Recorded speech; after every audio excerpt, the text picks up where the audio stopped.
বিশ্ব রাজনীতিতে কি ঘটছে, কেন ঘটছে, কতদিন ধরে ঘটছে এবং ঠিক কী কারণে ঘটছে, এই সকল প্রশ্নের উত্তর আপনাদের সামনে সিস্টেম্যাটিকভাবে তুলে ধরার জন্য আমাদের শো দ্য চেসবোর্ড। আপনাদের সকলকে স্বাগতম। আমি আপনাদের হোস্ট ফারহান ইন্তিশার খালেদ। মূলত বাংলাদেশ এবং বিশ্ব রাজনীতিতে ঘটে যাওয়া বিভিন্ন জিওপলিটিক্যাল ফিনমিনা অর্থাৎ ভূরাজনৈতিক ঘটনার সিস্টেম্যাটিক এক্সপ্লেনেশন আপনাদের কাছে তুলে ধরা এবং একই সাথে কিছু এক্সপার্ট ভ্যালিডেটেড ডিসকাশনস আপনাদের কাছে উপস্থাপন করার জন্যই মূলত আমাদের শোটি গড়ে তোলা হয়েছে। আশা করি প্রত্যেকটি এপিসোড থেকে আপনারা সকলে কিছু না কিছু শিখে যেতে পারবেন এবং যে ডিসকাশনটা করা হবে সেই ব্যাপারে আপনারা সাবস্ট্যান্সিয়াল ইনফরমেশন গ্যাদার করে নিয়ে যেতে পারবেন। আমাদের আজকের টপিক মূলত ইরানে যে যুদ্ধটা ঘটছে কিংবা ওয়ার লাইক যে সিচুয়েশনটা রয়েছে সেটার কারণে সাউথ এশিয়ান যে দেশগুলো রয়েছে এবং সাউথ এশিয়ার বাইরে যে স্মল কান্ট্রিজগুলো রয়েছে সেগুলো কি কি সমস্যার সম্মুখীন হচ্ছে এবং বাংলাদেশের উপর একটা স্পেসিফিক স্পটলাইট আমরা দিয়ে রাখবো। আমরা বোঝানোর চেষ্টা করব যে আসলে কি কি ক্ষয়ক্ষতির সম্মুখীন Bangladesh as a country face করছে এবং ভবিষ্যতে করতে পারে যদি এই যুদ্ধটা কন্টিনিউ করতে থাকে। আমি আর কথা বাড়াবো না, মূল বক্তব্য কিংবা আলোচনায় যাওয়ার আগে এই ব্যাপারে ছোট্ট একটা ভিডিও দেখে আসি। They were very close to a nuclear weapon. They would have had one if we didn't do our B-2 hit, Midnight Hammer. They would have had it.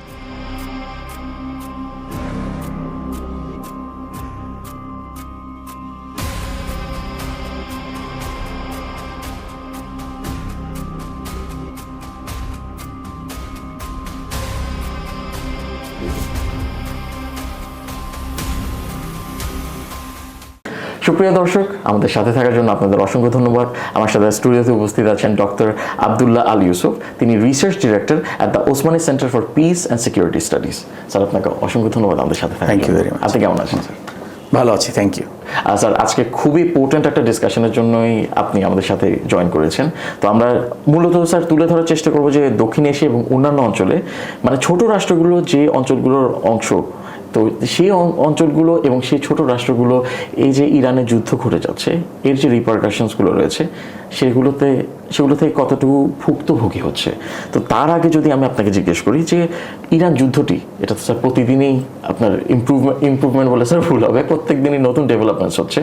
তো এই সম্পর্কে যদি আমাদেরকে দর্শকদের একটা ব্রিফ দিয়ে দিতেন যে ইরান যুদ্ধটি ঠিক কেন হচ্ছে এবং ঠিক এখন কোন পর্যায়ে আছে। Thank you very much. Iran বা মিডল ইস্ট গালফে যে যুদ্ধটা এখন চলছে, প্রথম যে প্রশ্নটা আমার মনের ভেতরে আসে সেটা হচ্ছে এটাকে আদৌ কোনো যুদ্ধ বলা যাবে কি না। কারণ যে কোনো যুদ্ধেরও কিন্তু কতগুলো নিয়মকানুন আছে, যেমন আমরা বলে থাকি loss of armed conflict. Armed কনফ্লিক্টের ভেতরেও কিন্তু যে বেলিজারেন্টস যারা আছে, বেলিজারেন্টস বা পরস্পর বিরোধী শক্তিগুলো, তাদের মধ্যে কিছু সর্ট অফ আন্ডারস্ট্যান্ডিং থাকে যে কী কী কাজগুলো করা যাবে, কী কী কাজগুলো করা যাবে না। এর উপর ভিত্তি করে জেনেভা কনভেনশন তৈরি হয়েছে। বিশ্বের সবগুলো দেশ একমত হয়েছে যে একটা যুদ্ধকালীন পরিস্থিতিতেও কিন্তু there are certain things which are expected and there are certain things which are no go areas, মানে এই কাজগুলো করা যাবে না। এটা কিন্তু মোটামুটি বিশ্বের প্রতিটা দেশ কিন্তু একমত এবং এটা স্বীকৃত লস অফ আর্মড কনফ্লিক্ট। কিন্তু আমরা বর্তমানে গালফে যে যুদ্ধটা চলছে সেখানে আমরা দেখতে পাচ্ছি যে একটা কমন সেন্স অ্যাপ্রোচে একটা ওয়ারের যে ডেফিনেশন বা এটার যে প্যারামিটার্স, যে এক্সপেকটেশন, সেটা কোনোভাবেই বর্তমানে গালফে যে ঘটনাগুলো চলছে এটাকে ঠিক মেলানো যাচ্ছে না। আমি যেমন কতগুলো ব্যাপার বলতে পারি, যেমন শুরুতেই বলি যে কোনো একটা ওয়ার, সেটা ইউএসই লঞ্চ করুক কিংবা ইসরায়েল করুক বা ইরানের পক্ষ থেকে হোক না কেন, they must have some war objectives. মানে আমি আসলে এটার মাধ্যমে কি অ্যাচিভ করতে চাই। শুধুমাত্র মানুষ মারাটা তো কারো অবজেক্টিভ হতে পারে না। না স্যার। এই যে মিস্টার ট্রাম্প যেমন প্রায় বলছেন, খুব অহংকার করে বলছেন যে আমরা যতটুকু এক্সপেক্ট করেছি আমরা ইরানকে তার চাইতে বেশি ক্ষতিগ্রস্ত করতে পেরেছি। তো কেউ যদি মনে করে যে কিছু বাল্ক হিউম্যানিটি, একটা প্রচুর হাজার বা লাখ লাখ মানুষকে মারতে পারাটাই যুদ্ধের সাফল্যের ইন্ডিকেটর, এটা success indicator, then he must be wrong. Because our warrior objective কিন্তু it's not killing people. I want to achieve certain objective এবং এই অবজেক্টিভটাকে অ্যাচিভ করার জন্যই আমাকে কিলিংয়ে যেতে হয়। কারণ আমি যখন অবজেক্টিভটাকে অ্যাপ্রোচ করতে চাই, দোজ পিপল যারা আমাকে রেজিস্ট করবে, আমি তখন তাদের এগেনস্টে ফাইট করব। ব্যাপারটা সেরকম। তো প্রথম দিকে আমরা যেটা শুনলাম, মিস্টার ট্রাম্প বললেন এরকম যে US is trying to eliminate the existential threat, potential existential threat. মানে ওনারা পোর্ট্রে করতে চাইলেন যে ইরানের দিক থেকে US এর জন্য একটা এক্সিস্টেন্সিয়াল থ্রেট আছে বা পটেনশিয়াল থ্রেট আছে, সেটাকে ওনারা এলিমিনেট করতে চাচ্ছেন থ্রু প্রিএমপ্টিভ স্ট্রাইক। মানে ওদের কাছ থেকে কোনো ধরনের প্ররোচনা ছাড়াই আমি তাদের উপর অ্যাটাক করে বসলাম, এবং that too when some kind of negotiation was already going on. Of course sir. তো একটা নেগোসিয়েশন চলছে, আপোষ রফা চলছে, তার মধ্যেই যখন আমি প্রিএমপ্টিভ স্ট্রাইকটা করি, then that objective, that reason must be very compelling. মানে এমন একটা কম্পেলিং রিজন আছে যে আমি সব কিছু ভায়োলেট করে আমি অ্যাটাক করতে বাধ্য হচ্ছি। But does US have any such reason? এটা কি এমন ছিল যে ইরান এমন একটা পর্যায়ে চলে গেছে যে কালকেই এটা ইসরায়েলের এক্সিস্টেন্সের জন্য একটা বিরাট থ্রেট হিসেবে ইমার্জ করতে যাচ্ছে? Probably not. সো উনি যে অবজেক্টিভটাকে প্রথমে ঘোষণা করলেন, আমরা সবাই দেখলাম মিডিয়াতে, যে উনি ইউএস এর এক্সিস্টেন্সিয়াল থ্রেটটাকে এলিমিনেট করাটা হচ্ছে ওনার অবজেক্টিভ। আবার দেখলাম যে একটা objective is suppose two be something constant, of course.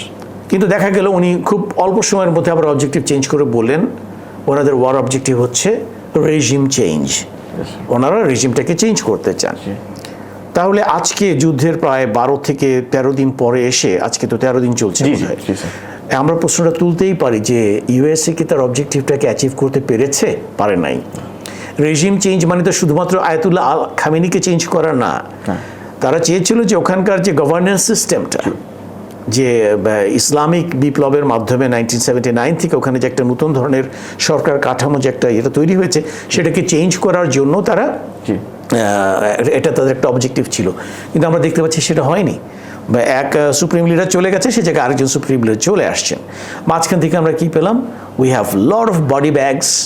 আজকে জাস্ট এখানে আসার আগে আমি শুনতে পেলাম অলরেডি পেন্টাগন থেকে ব্রিফিং দেওয়া হয়েছে, প্রায় 115-এর মতো বোধহয় তাদের উন্ডেড আছে, already 7 killed, 8 are critically injured. These are all US people, US soldiers. So the body bags have started flowing back to the country, just like the Vietnam case যেমন আমরা দেখেছি।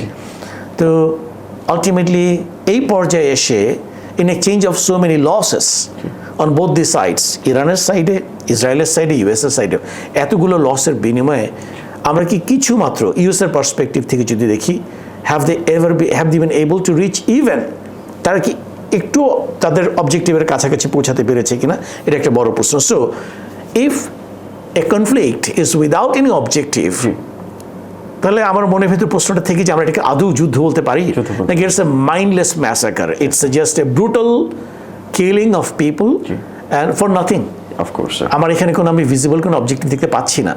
তো যাই হোক, যেটা আপনি শুরুতে আমাকে প্রশ্নটা করলেন যে আপডেটস অ্যাজ অফ টুডে, যেটা আমরা দেখতে পেলাম গতকালকে রাত্রি পর্যন্ত নিউজে যেটা দেখেছি, ইন্টারন্যাশনাল মিডিয়া হাউসগুলো যেটা বলছে, প্রবাবলি ইউএস অ্যান্ড ইসরায়েল যে অক্ষটা, তারা সম্ভবত বুঝতে পেরেছে this is A futile attempt, মানে এইভাবে করে আমরা এইভাবে ধ্বংসের পর ধ্বংস করে আমরা কোনো অবজেক্টিভের কাছাকাছি পৌঁছতে পারছি না। So probably that realization has started emerging. হয়তো ওদের ডোমেস্টিক ফ্রন্ট থেকে হয়তো ওদের যারা সাধারণ পাবলিক আছে, সিনেটর বা অন্যান্য কংগ্রেসম্যান যারা আছে, তারা হয়তো ওয়ারের যে কস্ট সম্পর্কে তারা এটা হাইলাইট করছে যে এটা it is becoming too expensive for US to run the war anymore. আজকে তেলের ব্যারেল প্রায় $120 পৌঁছে গেছে।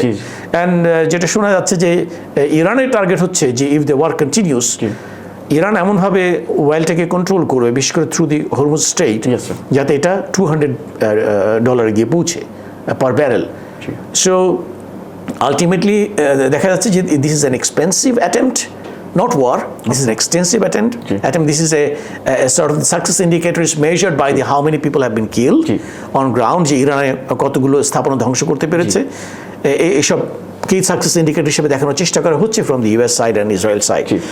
So it is not in war. Probably they have started realizing, এবং তারা সম্ভবত এখন সিজ ফায়ারের কথা একটু একটু করে বলা শুরু করছে। যে ট্রাম্পও বলছে যে সে হয়তো একটা গিভিং ইন্ডিকেশনস দ্যাট তারা সিজ ফায়ারের দিকে যাবে। ইসরায়েলের থেকে আমরা কোনো বক্তব্য শুনতেই পাচ্ছি না। Benjamin Netanyahu is literally absent from the any public appearance for since the beginning.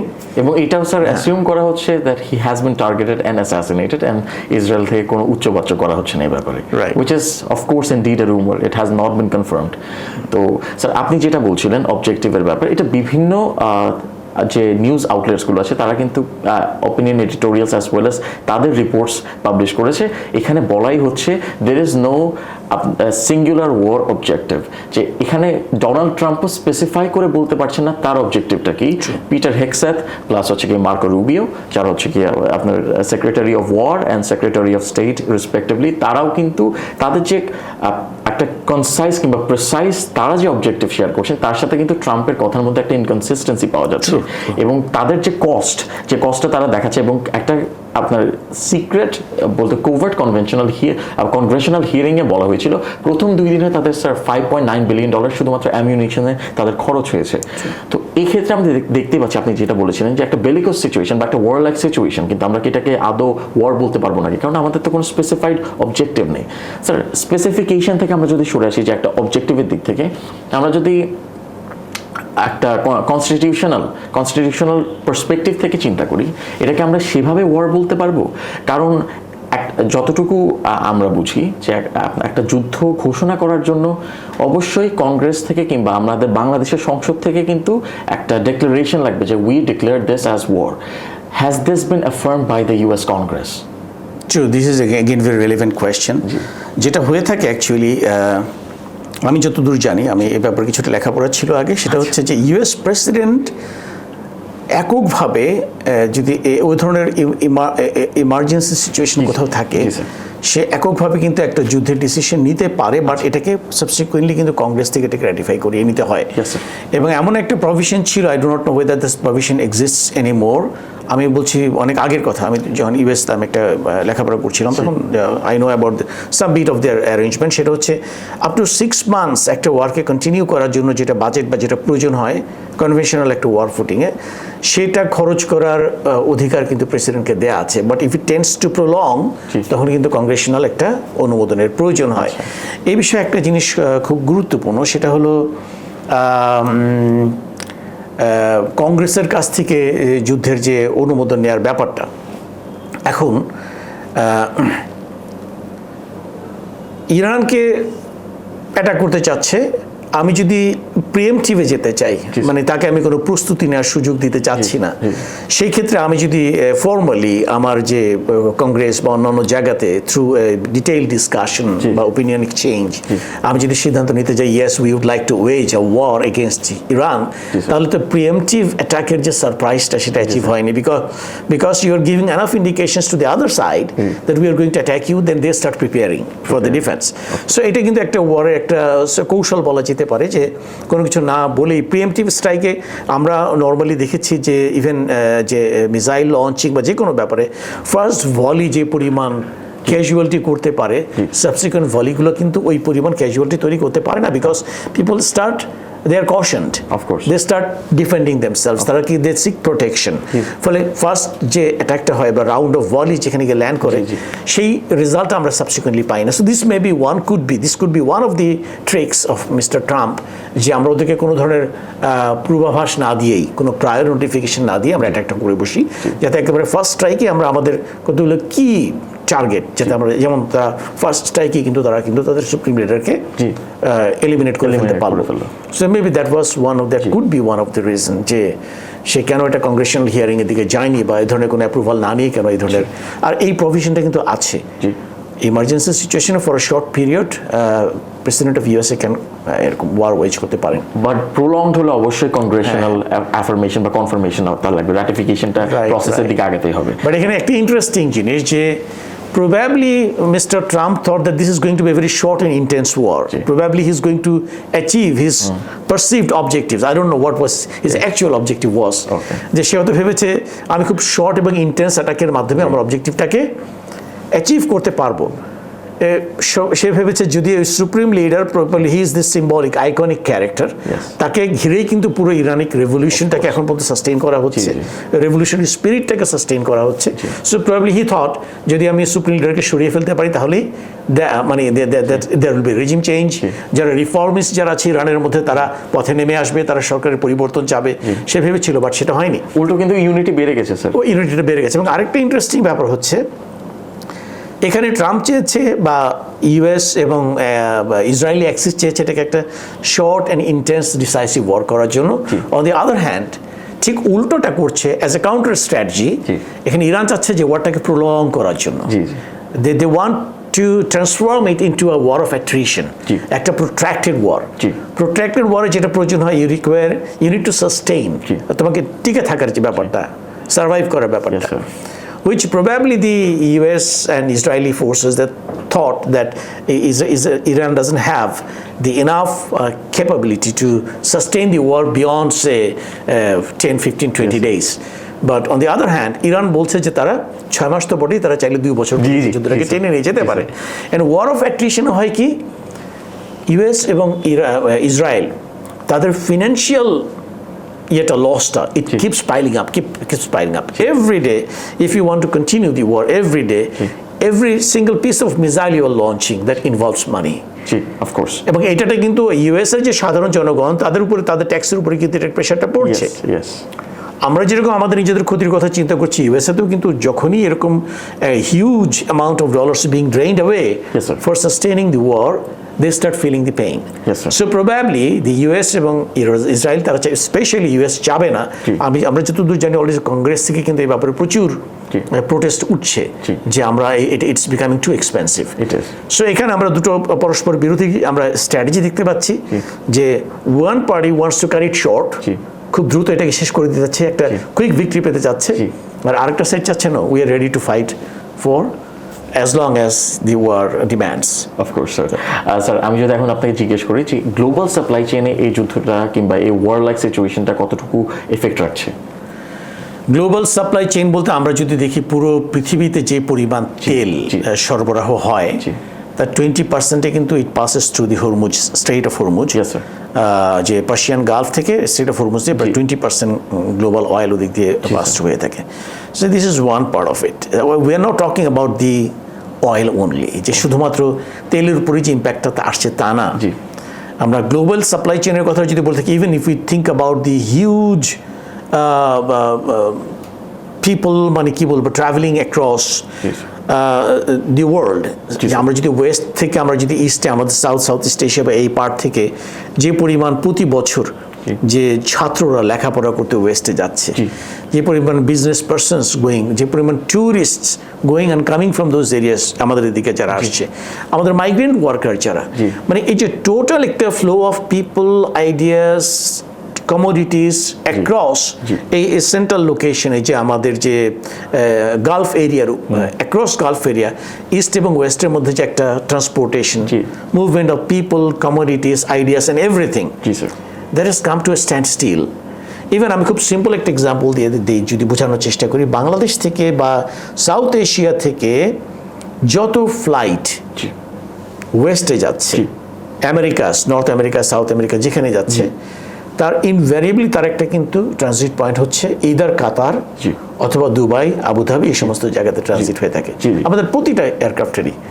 তো এখন দেখা যাচ্ছে যে বিকজ যেহেতু যুদ্ধের জন্য, যেহেতু তাদের পুরো স্কাইটাকে, স্পেসটাকে তারা ব্যান করে দিয়েছে, মানে for the safety of the commercial flights, commercial ফ্লাইটগুলোকে কিন্তু অনেক বেশি ডিটোর নিয়ে যেতে হচ্ছে তাদের ডেস্টিনেশনে।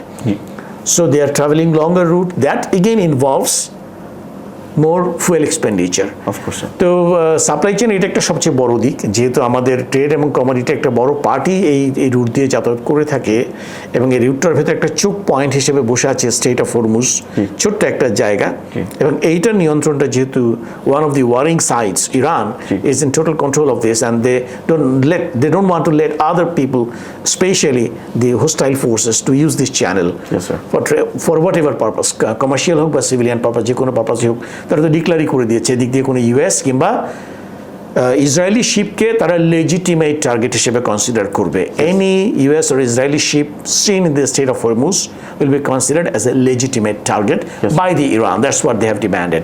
এবং as of today, probably more than 14 ships have already been sunk. এবং they are using probably limpet mines, যে ফ্লোটিং মাইন যেগুলো আছে, তো এগুলো যদি করা হয়ে থাকে তাহলে তো লিটারালি এই যে ট্রেডের যে একটা মানে চ্যানেল কি বলে চ্যানেল অফ কমিউনিকেশন যে সাপ্লাই চেনের যে লিঙ্কটা এটা ব্লক হয়ে গেলে তো definitely it will have a tremendous impact particularly on the south Asian countries. Sir এখানে যদি আমি এখন একটা সেগওয়েতে আমরা চলে যাই যে সাউথ এশিয়ান কান্ট্রিজদের সম্পর্কে আমাদের ডিসকাশনটা যাবে। আমরা দেখতে পাচ্ছি স্যার এই যে US Israel access versus Iran এই যুদ্ধটা করছে, গালফের কান্ট্রিজরা এফেক্টেড হচ্ছে। আপনার মেইন স্ট্রিম মিডিয়া এবং ইন্টারন্যাশনাল যে আউটলেটসগুলো আছে তারা কিন্তু এটাকে খুব কম্প্রিহেন্সিভলি কভার করছে, কিন্তু একটা ব্যাপার দেখা হচ্ছে না যেটাকে আমি বলবো ইন্টারন্যাশনাল এরিনাতে কিন্তু সাউথ এশিয়ান কান্ট্রিজ কিংবা স্মল নেশনস যেগুলো রয়েছে তারা কি পরিমাণ রিপারকাশনসের মধ্যে দিয়ে যাচ্ছে এবং তাদের ফিউচারে কি কি ইমপ্লিকেশনস তাদের উপর থাকতে পারে এই ব্যাপারগুলো কিন্তু খুব একটা বেশি কম্প্রিহেন্সিভলি ডিসকাস করা হচ্ছে না। কিন্তু আমাদের সাইড থেকে কিন্তু মাথা ব্যথা অলরেডি শুরু হয়ে গিয়েছে। তো সাউথ এশিয়ান কান্ট্রিজগুলোর উপর বর্তমানে কি ইম্প্যাক্ট পড়ছে সেটা ট্রেডের ক্ষেত্রে হতে পারে এবং অফকোর্স অয়েল অ্যান্ড গ্যাসের যে আমরা ইম্পোর্ট দেখতে পাই সেক্ষেত্রে কতটুকু এফেক্টেড হচ্ছে এই দেশগুলো? আমাদের সবচেয়ে বেশি ইম্প্যাক্টটা পড়বে হচ্ছে আমাদের ওই রেমিটেন্সের উপরে। আমাদের বাংলাদেশের কথাই যদি বলি, বাংলাদেশ আমরা অ্যাজ অফ 2025 শুধুমাত্র 2025-এই গালফ রিজিয়ন থেকে বাংলাদেশের রেমিটেন্স আর্নিং হয়েছে more than $28 billion, $28 billion remittance in 1 year from Gulf region শুধুমাত্র বাংলাদেশের। তো একইভাবে আমরা যদি চিন্তা করি এখানকার ইন্ডিয়া বলি, নেপাল বলি, শ্রীলঙ্কা, ভুটান বা আমাদের পুরো সাউথ এশিয়া বা এলাকার প্রচুর মাইগ্রেন্ট ওয়ার্কাররা কিন্তু ওরা গিয়ে গালফের বিভিন্ন কান্ট্রিগুলোতে তারা জব করে এবং এই সমস্ত জবগুলো হচ্ছে এত উইক কন্ট্রাক্টের ভিত্তিতে করা থাকে এগুলো যে ওদের জব সিকিউরিটি কিন্তু খুবই কম। আর বিশেষ করে যদি এরকম একটা যুদ্ধকালীন পরিস্থিতি চলতে থাকে তাহলে যে কোনো সময় জবকে টার্মিনেট করে দেওয়া খুবই ইজি। তাহলে এই যে millions of people from this reason going, তারা ওখানে যে কাজ করছে ওদের মিনস অফ আর্নিংটা পুরোপুরি ব্লক হয়ে গেল। এতদিন তার একটা সুন্দর একটা সংসার মেনটেন করছে, মানে একটা বিরাট একটা আঘাত আসবে। রেমিটেন্স পুরোটা বন্ধ হয়ে যাবে, এটা বা বন্ধ হয়ে আছে অ্যাটলিস্ট এখন। এটা একটা জিনিস। দ্বিতীয়ত হচ্ছে যেটা রেমিটেন্সের বাইরে তেলের ব্যাপারটা যদি আমরা ধরি, যেটা আমরা অনেকেই বুঝতে পারি না অ্যাপারেন্টলি, সেটা হচ্ছে যে তেলের দামটা কিভাবে বাড়ে। একটা তো আছে যে ডিমান্ড ভার্সেস সাপ্লাই, যে আমার যদি ডিমান্ডের তুলনায় সাপ্লাই কম হয় তখন অটোমেটিক্যালি দাম বাড়বে, এটা তো একটা কমন একটা আন্ডারস্ট্যান্ডিং। এর বাইরে কতগুলো বিষয় আছে যেরকম যেটা আমরা অনেকে হয়তো ইনস্ট্যান্টলি ধরতে পারি না, যে স্ট্রেইট অফ হরমুজ যেদিক দিয়ে ধরা যাক ইরান বলে দিল যে দিক থেকে শুধুমাত্র ইউএস এবং ইসরায়েলি শিপ পাস থ্রু করতে পারবে না, বাকি যে কোনো দেশের শিপ পাস থ্রু করতে পারবে, তারা বলে দিল। কিন্তু ধরা যাক ওখানে বাংলাদেশের একটা শিপ ওদিক দিয়ে আসবে, ওই শিপটা কিন্তু তাদের কতগুলো ইন্স্যুরেন্স করতে হয়। তো এখন ওই শিপে যে ক্যাপ্টেনই থাকবে, যে ক্রু থাকবে, ওই শিপের যে কোম্পানি, সে তার ইন্স্যুরেন্স প্রিমিয়ামটা কিন্তু অলরেডি এটা কিন্তু মানে স্কাই হাই, অনেক মানে it has gone beyond any ইমাজিনেবল limit. মানে এরকম একটা অবস্থা যে এই যে ইন্স্যুরেন্স প্রিমিয়ামটা বাড়বে, অনেক এদিক দিয়ে পাস করতে ডিক্লাইন করবে, অনেক ক্যাপ্টেন বা যারা শিপগুলোকে চালায় বা ক্রুরা company, they might decline. So বিভিন্ন কারণেই কিন্তু তেলের দামটা আস্তে আস্তে বাড়তে থাকে। It keeps adding to the cost of fuel. এখন cost of fuel is not the cost of fuel only, because এই ফিউলটা কিন্তু দিস ইজ দি কি বলবো, আমাদের পুরো এনার্জি সেক্টরের একেবারে বেসটাই তো হচ্ছে ফিউল। মানে একটা ফিউলের কস্ট বাড়া মানে কিন্তু ট্রান্সপোর্টেশন কস্ট বাড়া। আপনি বাইরে থেকে যে পণ্যগুলোকে আমদানি করতেন, যে দাগে আগে দামে আমদানি করতেন, সেটার দামটা এখন বাড়বে, ঠিক আছে না? আপনি যে পরিমাণ রপ্তানি করবেন, just considering the cost of transportation, আপনার রপ্তানিটাও অনেক কমে আসবে হয়তো বা। সো ওভারঅল যে জিনিসটা হবে, এটা গিয়ে ইম্প্যাক্টটা ফেলবে হচ্ছে আমাদের মূল্যস্ফীতির উপরে। মানে যেই জিনিসটাকে আপনি যেই দাম এতদিন কিনতেন, because of this all this additional costs being attached to it due to the war, ultimately আপনাকে অনেক বেশি দামে জিনিসটাকে কিনতে হচ্ছে। ফলে এখানে একটা মূল্যস্ফীতি হবে, আমাদের একটা বাজেট ডেফিসিট দেখা দিতে পারে। তো এভাবে করে ওভারঅল আমাদের যে ট্রেড অ্যান্ড কমার্স থেকে শুরু করে অর্থনীতিতে একটা ব্যাপক একটা ইম্প্যাক্ট পড়বে বলে আমি আশঙ্কা করছি। তবে আমি যেটা মনে করি যে এই বিষয়টা আসলে প্যানিক না হয়ে আমাদের রাইট কাইন্ড অফ স্ট্র্যাটেজি যদি আমরা এখন থেকেই শুরু করি, আমি যেটা জানি বাংলাদেশ সরকার কিন্তু অলরেডি একটা কমিটিও ফর্ম করে দিয়েছে আমাদের অর্থমন্ত্রীকে প্রধান করে একটা বেশ একটা আপনার মিনিস্ট্রিয়াল একটা প্যানেল, একটা হাই লেভেল একটা প্যানেল তৈরি করে দিয়েছে এবং আই রিয়েলি অ্যাপ্রিশিয়েট, এটা খুব চমৎকার একটা উদ্যোগ হয়েছে যে আমাদের বিপদ আপদ আসতেই পারে যে কোনো দিক থেকে, বাট উই শুড সি যে আমরা এটাকে কিভাবে এটাকে কন্টেইন করতে পারি, কিভাবে এটাকে আমরা ওভারকাম করতে পারি। অনেক কিছুই করা যায় সরকার যদি কতগুলো right kind of policies develop করে, এবং একইভাবে সরকার যদি আমাদের সাধারণ জনগণকে সেন্সিটাইজ করতে পারে, as simple as reducing the use of electricity. আমি আমার পার্সোনাল লাইফে আমি তেলটা আমার ইলেকট্রিসিটি কতটুকু সাশ্রয়ী ব্যবহার করতে পারি, আমি আমার গাড়িটাকে আগে যেভাবে ব্যবহার করতাম এখন আমি এক্সেপ্ট এসেনশিয়াল পারপাসেস, আমি ফর লাক্সারি ট্রিপ আর এগুলোর জন্য আমি আমার একটু কমিয়ে দিলাম। যেখানে আগে আমি হয়তো ইন্ডিভিজুয়াল একজন এক একটা গাড়ি নিয়ে বাইরে চলে যেতাম, এখন আমরা শেয়ার ড্রাইভ করা শুরু করলাম, বা আমরা এখন প্রাইভেট ট্রান্সপোর্টের জায়গায় পাবলিক ট্রান্সপোর্ট ইউজ করা শুরু করলাম। There could be many other things, এগুলোকে পাবলিককে সেন্সিটাইজ করার প্রয়োজন আছে। তো আমি মনে করি this is a very good step taken by the government, যে একটা হাই লেভেল একটা মিনিস্ট্রিয়াল প্যানেল, মন্ত্রী পরিষদ একটা প্যানেল তৈরি করে দিয়েছে অল দি অ্যাপ্রোপ্রিয়েট পিপল। আমি আশা করছি ওনারা এটা নিয়ে অলরেডি গবেষণা করা শুরু করেছেন, এবং এই যেই ধাক্কাটা মানে মিডল ইস্টে তৈরি হলো, এই ঢেউটা এসে আমাদের এখানে আঘাত করতে করতে, যেটা আমি বলেছি, কিন্তু it takes at least 2 months minimum. কারণ আমাদের কাছে কিন্তু অলরেডি তেলের 2 মাসের স্টক কিন্তু আমাদের কাছে আছে। রিসেন্টলি কিন্তু আরো বেশ কিছু শিপ এসে আমাদের এখানে অ্যাঙ্কর করেছে, মানে আমাদের সিঙ্গাপুর থেকে আসছে। সো আমাদের ইন্ডিয়া থেকে কিন্তু পাইপলাইনে আমরা এখন ডিজেল ইম্পোর্ট করছি, রাইট। সো আমাদের রাইট এট দিস মোমেন্ট আমাদের ক্রাইসিসটা নেই, বাট ক্রাইসিসটা আসতে যাচ্ছে।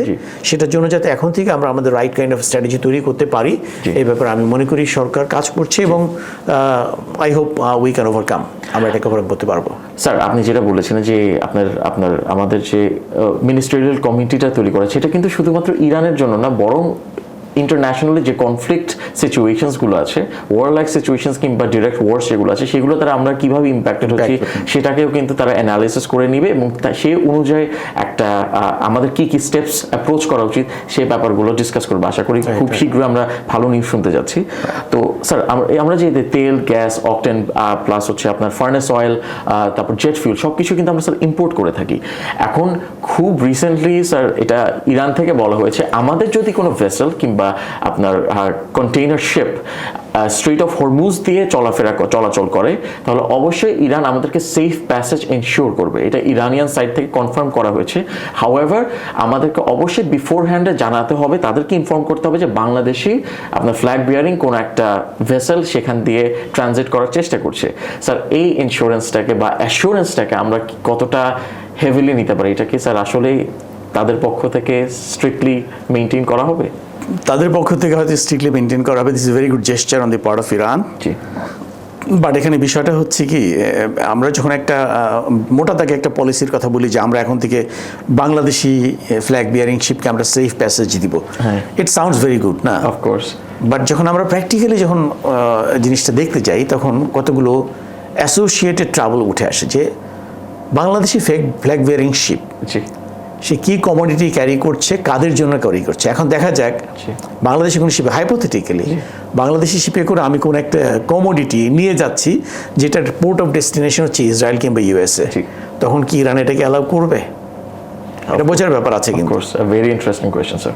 তারপরে দেখা গেল যে there could be many other things, যে শিপিং লাইন বা যেটাকে আমরা ব্যবহার করছি, হ্যাঁ, তাদের যে অপারেটর কারা, ঠিক আছে না, অপারেটরটা যদি ইউএস বেসড কিংবা ইসরায়েলি বেসড কোনো অপারেটর হয়, সেটাকে তারা অ্যালাউ করবে কিনা। সো এইগুলো ক্রিটিক্যাল আসপেক্টগুলো হয়তো আসবে এবং এগুলো রিজলভও হবে।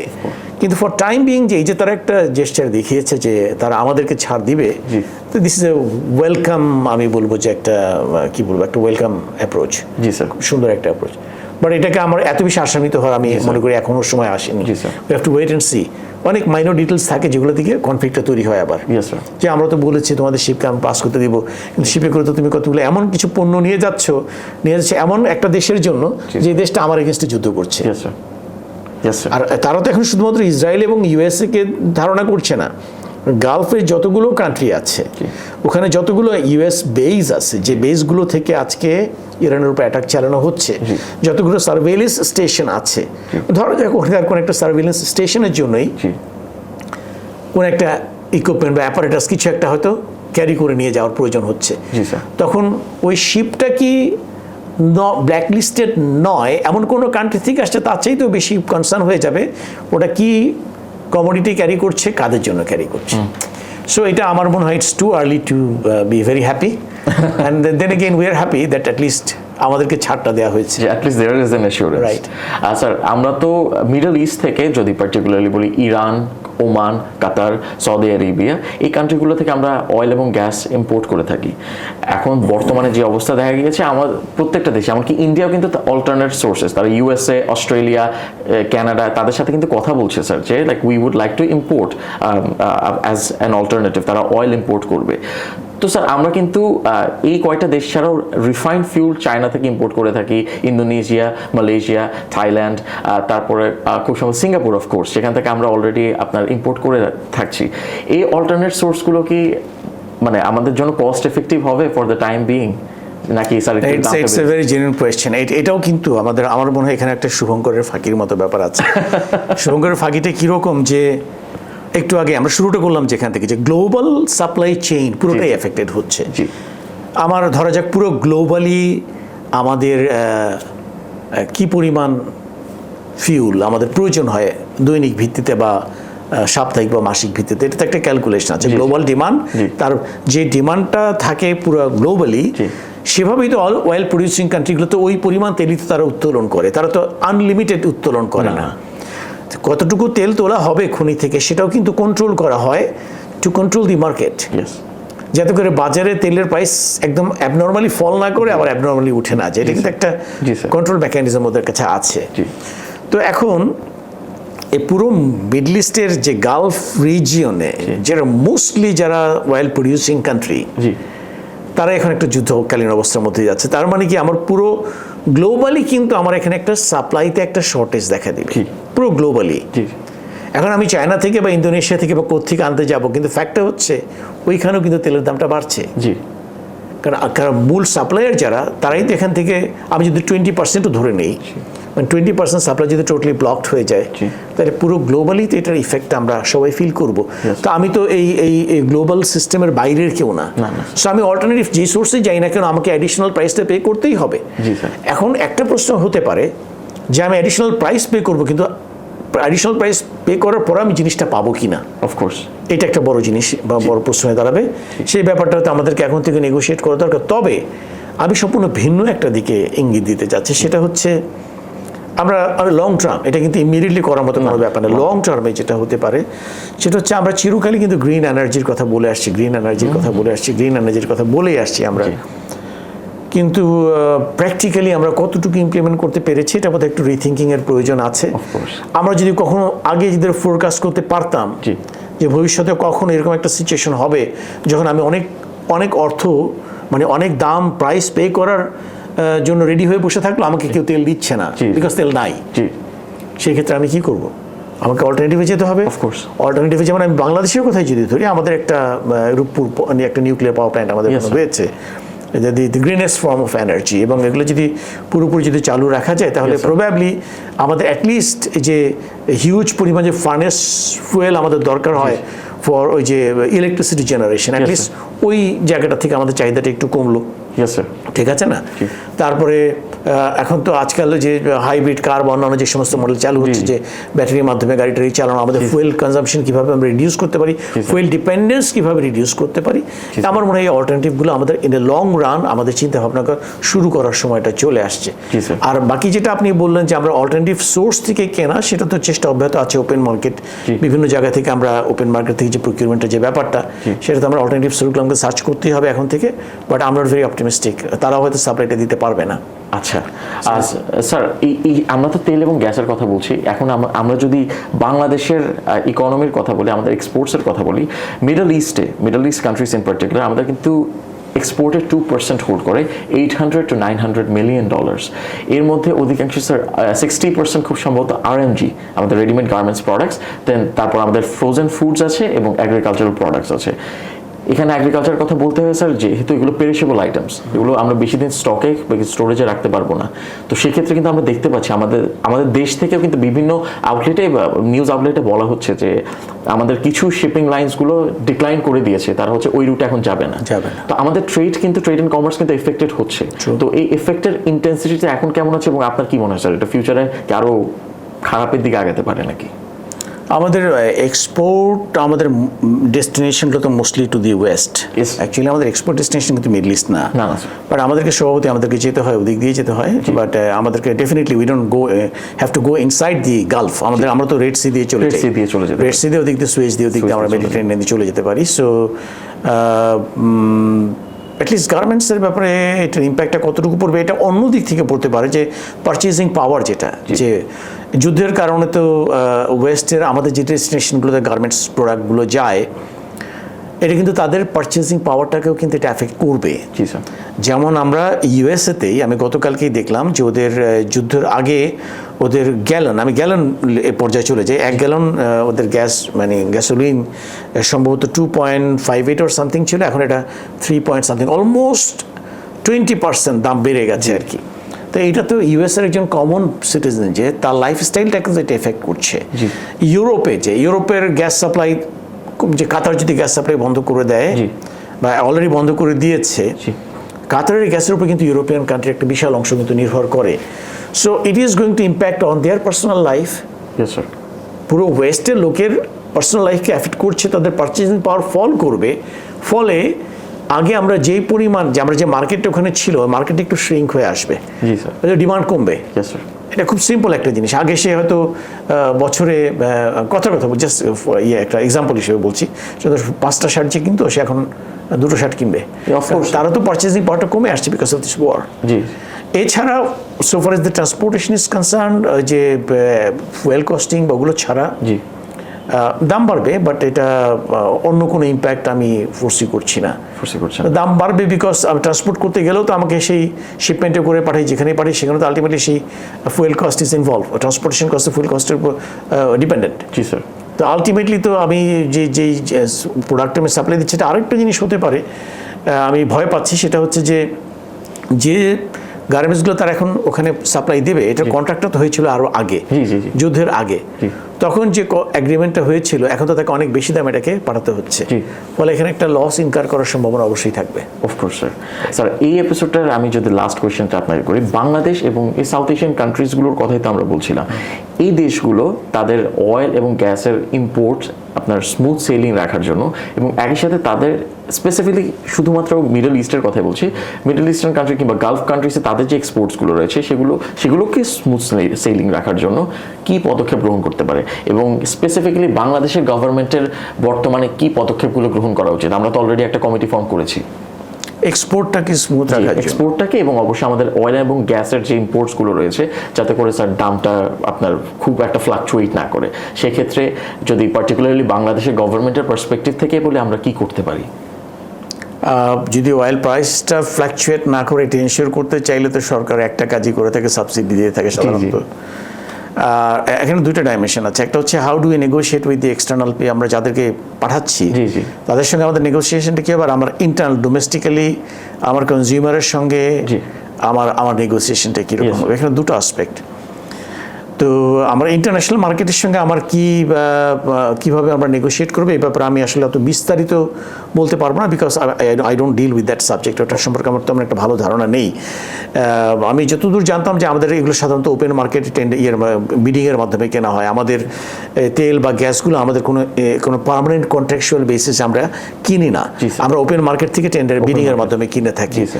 তো সেই ক্ষেত্রে আমাদের ওপেন মার্কেট বিডিংগুলো একটা বড় জায়গা ছিল মূলত ভারতে, এরপর হচ্ছে সিঙ্গাপুরে বা বিভিন্ন জায়গাতে আমাদের কতগুলো বিডিং স্পট আছে। তো বিডিং স্পটগুলো তো চেঞ্জ হবে না, বাট ওখানে বিডিংটা অনেক বেশি ডিফিকাল্ট হয়ে যাবে হয়তো এখন। তো এটা কীভাবে নেগোশিয়েট করা যায়, that the concern people will decide. আমি ডোমেস্টিক এন্ডে যদি বলি, এই সাবসিডি দেওয়ার ব্যাপারটা অনেক ক্ষেত্রে কিন্তু আমাদের জন্য ব্যাকফায়ার করে। আমরা এর আগেও দেখেছি আমাদের বাংলাদেশের কিছু মানুষের চরিত্রটা এরকম যে দেখা যাচ্ছে, ধরা যাক একসময় সারটা আমরা ভর্তুকি দিতাম বাংলাদেশে, যাতে কৃষক খুব অল্প দামে সারটাকে কিনতে পারে। আমাদের পাশেই দেখাচ্ছে নেইবারিং কান্ট্রি ইন্ডিয়াতে সারের দামটা হয়তো অনেক বেশি। বা আজকে অলরেডি এই মুহূর্তে যেটা চলছে, সরকার যেখানে চেষ্টা করছে আমাদের তেলের প্রাইসটাকে স্ট্যাবল রাখার জন্য, ইন্ডিয়ার কিছু কিছু জায়গাতে শোনা যাচ্ছে তেলের প্রাইস বেড়ে যাচ্ছে, ওখানে তেলের একটা সিরিয়াস সংকট দেখা যাচ্ছে। এই সমস্ত সময় আমাদের যে হিলি বর্ডার দিয়ে কিন্তু প্রচুর পরিমাণ তেল কিন্তু ইন্ডিয়াতে পাচার হয়ে যায়। তো একটা সাবসিডি দেওয়ার একটা বড় নেগেটিভ সাইড হচ্ছে আমরা সাবসিডিটাকে দিয়ে থাকি আমার ডোমেস্টিক কনজিউমারকে এই জিনিসটাকে ইজ আপ করার জন্য, যাতে সে তার জীবনযাত্রার মূল্যটা যাতে অনেক বেশি বেড়ে না যায়। সরকার একটু এখানে বার্ডেন শেয়ারিং করে এখানে। বাট প্রায় ক্ষেত্রে দেখা যায় কিছু কি বলবো খারাপ মানুষ যারা অবৈধ বিজনেস করতেছে, তারা এই সুযোগে এখানকার কম দামে জিনিসটাকে কিনে তারা এটাকে পাচার করে দেয় যে অন্য যে পার্শ্ববর্তী দেশ বা রিজিয়ন যেখানেই এটা আরো অনেক বেশি দামে বিক্রি হচ্ছে এটা বিজনেস করার জন্য। সো সাবসিডিটা আমার কাছে আসলে খুব বেশি ইফেক্টিভ একটা পলিসি বলে মনে হয় না। How long you will give subsidy, আমি কতদিন আর কতটুকু পর্যন্ত সাবসিডি দিতে থাকবো? বরঞ্চ আমাদের অল্টারনেটিভ চিন্তা করা উচিত, এবং আমাদের মনে হয় যে কস্ট কাটিং পার্সোনাল লাইফে বা অফিসিয়াল লাইফে আমরা কীভাবে আমাদের কনজাম্পশনটাকে কমাতে পারি, হ্যাঁ ওইদিকে আমাদের অনেক বেশি নজর দেওয়া উচিত then that of just providing subsidy. সরকার কোথা থেকে দেবে এত সাবসিডি? কনসিয়াস কনসাম্পশনের দিকে।